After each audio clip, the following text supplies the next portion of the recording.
thanks a lot for inviting me to this event, and I'm very pleased to be here and talk about this topic that I have been working with for now like 5 years. So I'm strategic product manager for time critical communication with Andersson. So today I will give an introduction to a high level view on the time critical communication, and also go into one important topic related to this that is called rate adaptation. So let us dig into the presentation here. I mean, as 5G is now getting very well established, we are now looking into for the next big things in around 5G, and we see that many of the emerging use cases are what we call time critical. So that means that they demand a new type of connectivity that can deliver consistent low latency and also reliability. So this is a fundamental difference from like mobile broadband connectivity in the networks today, that instead of prioritizing the data throughput with best effort latency compared to then time critical communication. So we believe that this will drive next wave of innovation for 5G consumers. So today we have addressed, as written here further down to the right, 6 major causes of latency in the networks today, and we are working then towards reducing and eliminating those in all these areas. Two areas that I would like to mention today are in more detail is around congestion and radio environments, and these are examples of causes leading then to reduced quality of service and can result in bad quality of service experience for the users, and this can then having a network node or connection to carry more data than it can actually handle.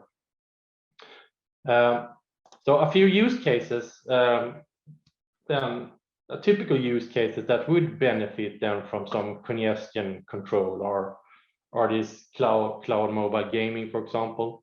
We have different extended reality type of use cases such as cloud AR and cloud VR. We have also different remote control type of use cases, like you see the drone remote control and also the remote driving. And the common denominator for all these is that we have like some media content that can be rate adapted in either both directions, in downlink and uplink, or either in one direction, for example, for the remote control, for example.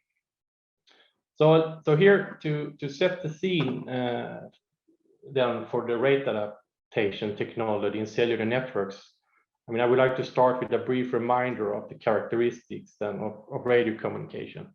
So if you look to the left of this slide, we have radio coverage in a cellular network is then provided by like different investments and densification, making sure that the radio signal is strong enough at all locations in your desired area.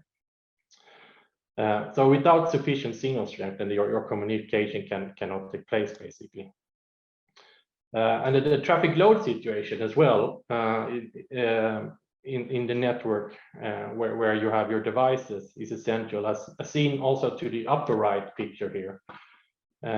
So if there's a lot of competing traffic here, for example, shown during the daytime in a traffic load graph here, the bandwidth for a particular user may become limited, and queues can easily be built up, leading to network latency.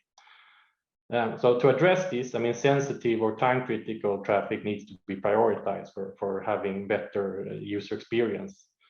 But of course, not all traffic can be prioritized. So only a part of the traffic can have this higher priority.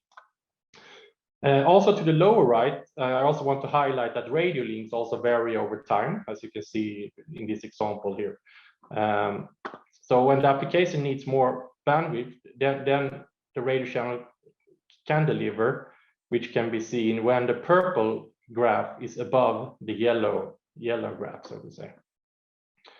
The variations here are triggered as the user moves around, sometimes around a corner of a building. And this can of course then lead to attenuation of signal fading.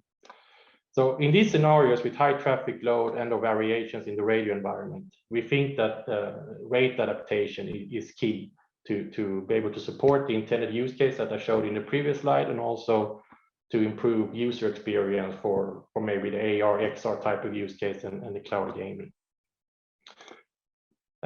So just to list the different options here. So there are 3 approaches that I will just mention briefly here in this slide. So we have the baseline here, basically over the top. There is no network support. It's based on end-to-end protocol feedback, and the congestion control is then handled within the end nodes.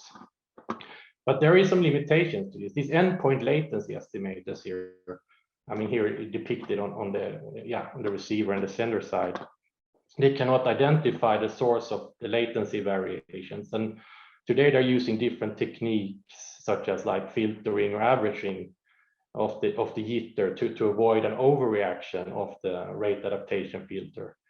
And due to this technology, that means then that there will be a later reaction on the rate adaptation compared to other techniques that I will show here later in this slide. So if we go to the next one, so this is then the low L4S, what's called low latency, low loss scalable throughput.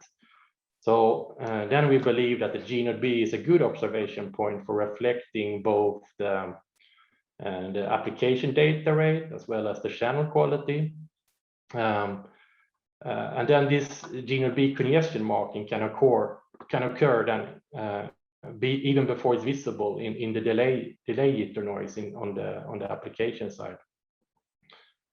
And as previously said, I mean in the previous slide here, I mean largest contributors to these harmful latency spikes is then the combination of the radio channel and changes in application rate.